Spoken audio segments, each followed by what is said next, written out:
Beberapa hari berselang, rombongan utusan Mataram pun telah berangkat ke Surabaya dalam tugas mencari perempuan yang akan dipersandingkan dengan Amangkurat Agung.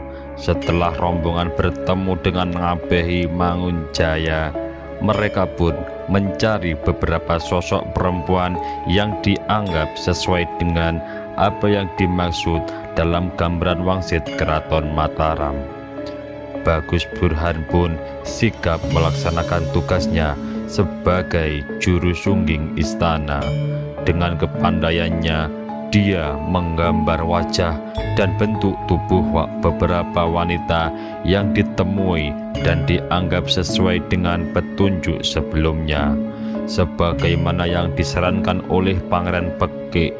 Kemudian rombongan berangkat ke wilayah Banyuwangi untuk mencari beberapa sosok perempuan yang dianggap pantas sebagaimana tugas yang sedang mereka emban. Setibanya di rumah keluarga Ngabehi Mangunjaya, beberapa orang dari rombongan Mataram merasakan sesuatu yang aneh dan berbeda ketika berada di wilayah sekitar kediaman Ngabehi Mangunwijaya. Aroma tempat itu begitu harum karena banyak bunga yang ditanami begitu indah di halaman hingga pagar rumahnya. Apalagi tak jauh dari tempat tinggal Ngabehi Mangunwijaya terdapat mata air yang artinya begitu menyegarkan serta berbau harum pula. Keheranan dan kekaguman rombongan pimpinan Demang Noyotruno dan Yudakarti itu belum habis ketika mereka diperkenalkan dengan anak tunggal keluarga Ngabehi Mangunjaya. Kalau ditaksir, anak putri yang bertubuh kuning langsat dan bersih itu sekitar 11 tahunan atau baru saja menginjak usia remaja. Namun tubuhnya yang bongsor itu nyaris menutup usia yang sebenarnya. Badannya padat berisi, tidak terlalu gemuk dan juga tidak terlalu kurus. Rambut depannya dipotong lurus tepat di atas alis untuk menutupi keningnya yang membulat. Sedangkan rambut bagian belakang dikepang memanjang sebagaimana putri keturunan Cina pada umumnya. Matanya agak sipit, memanjang dengan alis yang melengkung tipis bagaikan rembulan di awal penanggalan. Hidungnya kecil tetapi meruncing dengan bibir tipis dan pipi yang kemerah-merahan. Ketika tersenyum untuk memperkenalkan diri, mata sipit itu hampir menghilang. Namun tak jauh dari bibir tipis itu terdapat lekukan bak 2 buah lesung penumbuk padi di pipinya. "Hoyen," suaranya lirih namun terdengar nyaring di telinga saat putri Cina itu memperkenalkan diri pada tamu-tamu ayahnya. "Hoi," tanya Mantri Yudakarti yang tak begitu jelas mendengarnya. "Hoyen," kembali perempuan kecil cantik itu menegaskan namanya sambil tersenyum. Kemudian dia cepat menundukkan punggungnya sambil bersoja dengan mengepalkan kedua tangan di depan dada sebagai tanda hormat sebagaimana umum dilakukan oleh warga Cina. "Hoi juga boleh, sebagaimana namaku dulu, Ma Owen, yang kemudian berganti menjadi Mangun. Kami memaklumi lidah pengucapan orang Jawa yang tentu berbeda dengan cara pengucapan orang Tionghoa," ucap Ngabehi Mangunjaya dengan senyum ramahnya. Semua yang mendengar turut tersenyum, bahkan tertawa senang. Gadis secantik ini kalau dengan pengucapan orang Jawa sangat pantas jika diberi nama Hoyi atau Roro Oyi, tukas Demang Loyo Truno. Putrimu ini benar-benar cantik dan berbeda dengan putri yang lainnya, puji Mantri Yudakarti.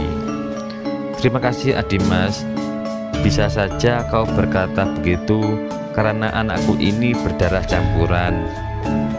Ayahnya orang Cina, sedangkan ibunya orang Jawa. Terang Ngabehi Mangunjaya. Ya, Roro Oyi sangat pantas sebagai panggilan anak putriku ini, sambungnya sambil tersenyum meminta persetujuan sang anak. Hoyen mengangguk senang menerima sebutan nama baru untuknya. Semua tamu pun menganggukkan kepala atas penjelasan Ngabehi Mangunjaya. Namun di balik semua itu, rupanya semua tamu merasa takjub dengan kecantikan berbeda yang dimiliki oleh putri remaja Ngabehi Mangunjaya itu. Apalagi jika dihubung-hubungkan dengan petunjuk wangsit yang diterima dan dianggap sebagai wahyu keraton, maka bisa jadi gadis itulah yang sedang dicari-cari. Apalagi lingkungan sekitarnya berbau harum semerbak sehingga dianggap cocok dengan ramalan tersebut. Dalam melaksanakan tugasnya, Bagus Burhan pun menggambarkan wajah dan tubuh putri Ngabehi Mangunjaya dengan penuh gairah dan semangat. Hati kecilnya berkata agar dia harus menyungging dengan penuh perasaan sehingga hasilnya pun tidak mengecewakan. Pensil arang di tangan ditorehkan begitu hati-hati dan teliti pada gulungan kertas daluangnya, dengan sekali-sekali mengamati putri cantik yang duduk di depannya. Setelah pekerjaannya selesai, semua orang pun mengagumi hasilnya, tak terkecuali Roro Oyi yang senang mengetahui dirinya begitu cantik dalam lukisan hitam putih itu. Gambar Bagus Burhan berbeda dengan cara pelukisan ahli gambar Cina yang pernah diberi pekerjaan untuk menyungging dirinya bersama kedua orang tuanya. Lukisan bergaya seni Cina itu pun kemudian diperbandingkan dengan hasil sungging karya Bagus Burhan yang lebih tegas dan penuh arsiran di setiap bagian tubuh. Hanya perlu beristirahat semalam saja, rombongan Mataram itu menginap di kediaman keluarga Ngabehi Mataram. Mereka harus segera kembali untuk menyampaikan pekerjaannya kepada Amangkurat Agung. Setibanya di Keraton Pleret, Bagus Burhan pun menyampaikan pekerjaan yang ditugaskan kepadanya. Berulang kali Amangkurat Agung memperhatikan satu demi satu gambar wajah-wajah perempuan yang ditemui dari Surabaya hingga Banyuwangi. Perhatiannya berkali-kali tertumbu pada gambar gadis yang sedang duduk di kursi dengan pakaian Cina kembang-kembang itu. Dia terpesona dengan sisi yang berbeda dibandingkan beberapa gambar perempuan lainnya. Hatinya tiba-tiba berdetak lebih cepat, seakan-akan ada dorongan hasrat untuk lebih tahu tentang sosok yang digambarkan dengan sempurna oleh sunggingan Bagus Burhan itu. Siapa ini Burhan? Tanyanya dengan suara agak bergetar dikarenakan jantungnya yang tiba-tiba berdebar-debar. Oh, dia ini putri Ngabehi Mangunjaya, Sinuhun. Memang parasnya berbeda dengan putri-putri lain yang kami temui, jawab Bagus Burhan. Putri Ngabehi Mangunjaya, penguasa pelabuhan Surabaya itu, berarti dia keturunan Cina? Tanya Amangkurat Agung lebih lanjut. Betul begitu Sinuhun, bapaknya Cina dan ibunya Jawa asli, sehingga rupa putrinya begitu berbeda dengan yang lainnya. Ada keunggulan tersendiri dibandingkan mereka-mereka ini, jawab Bagus Burhan sambil menunjukkan gambar-gambar hasil sunggingannya yang lain. Amangkurat Agung pun menuruti sambil ikut membanding-bandingkan gulungan kertas-kertas deluang di tangannya dengan kepala mengangguk-angguk. Selanjutnya kembali dia membuka gambar Putri Ngabehi Mangunjaya itu dengan seksama. Rupanya hati sang raja telah terpaut dengan gadis itu.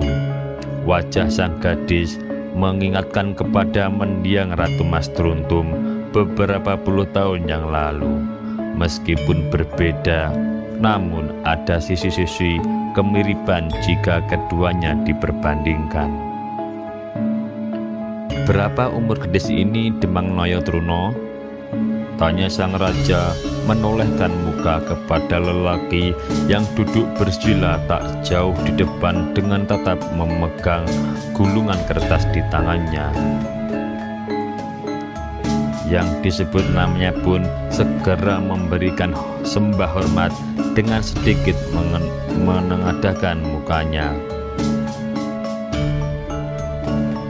Menurut penuturan orang tuanya, putri itu baru menginjak usia akhir balik Sinuhun. Namun dasar keturunan baik, tubuhnya bongsor sehingga dapat mengelabuhi usia yang sebenarnya. Keturanggaannya pun memiliki perbawa yang kuat. Terus terang saja kami semua menjadi tertegun begitu pertama kali bertemu dengan Putri Ngabehi Mangunjaya itu. Bukannya mengada-ngada dan berkata muluk, jika aku sendiri tertegun dengan pancaran raut mukanya yang kuning langsat dan bersih bersinar itu. Jawabnya luwes. Amangkurat Agung tersenyum senang mendengar penuturan Demang Naya Truno. Rupanya hati kecil sang raja mulai tertuju pada pilihannya. Subajaya, adakah yang ingin kau sampaikan terkait tugas ini? Tanya sang raja kepada lelaki muda di sebelah Demang Naya Truno. Nyun sewu jika aku berkata terlalu muluk dan hanya sekedar untuk menyenangkan hati sampean dalam, tetapi yang aku sampaikan benar-benar nyata dan apa adanya. Betul apa yang disampaikan oleh Paman Demang Naya Truno. Begitu melihat Putri Ngabehi Mangunjaya, hatiku pun tertegun, bahkan langsung mengambil kesimpulan bahwa gadis itulah yang sedang kita cari. Apalagi ketika memasuki daerah tempat tinggal Ngabehi Mangunjaya hingga ke dalam rumahnya, aroma semerbak muncul di mana-mana, dan rupanya tak jauh di belakang rumah Ngabehi terdapat sebuah sendang yang bermata air jernih dan berbau harum. Menyaksikan semua itu, kami pun beranggapan sepertinya tugas yang sedang diemban telah menemukan titik temu di Banyuwangi sebagaimana petunjuk dari wangsit keraton itu. Jawabnya lugas. Lalu siapa nama gadis ayu ini, Subajaya? Tanya sang raja lebih lanjut. Gadis itu bernama Hoyen dalam panggilan keluarga jinanya, tetapi dia lebih pantas untuk diberi nama Roro Oyi jika akan dipanggil sebagai orang Jawa Sinuhun. Jawab Raden Subajaya lebih lanjut. Amangkurat Agung mengangguk-anggukkan kepala sebagai tanda puas hati karena percaya dengan penuturan para abdinya. Sekali lagi dibukanya gulungan kertas bergambar itu untuk diperhatikan dengan cermat. Seolah senyum pun tersungging dari bibirnya. Setelah lebih dari setahun tak pernah lagi menarik bibir sebagai tanda hatinya yang senang. Semenjak kematian sang istri tercinta, hari-hari yang dilaluinya lebih banyak dipenuhi dengan kemurungan, kemarahan, dan kelesuan. Kemuraman itulah yang menyebabkan raut wajahnya semakin menunjukkan kelayuan. Pipinya bertambah keriput. Cekuan di bawah matanya begitu menonjol dan garis-garis di keningnya semakin terlihat. Kini wajah buram itu mulai menunjukkan sinarnya meskipun tak begitu jelas. Ada secercah bahagia dan harapan ketika dia mengamati gambar yang ada di tangannya. Gambar gadis itu kini diyakini seperti apa yang tersirat dalam wangsit juru nujum istana. Maka hari itu juga dia memberikan perintah agar disiapkan sebuah utusan yang ditugaskan untuk menjemput Putri Ngabehi Mangunjaya agar segera mungkin diboyong ke Mataram.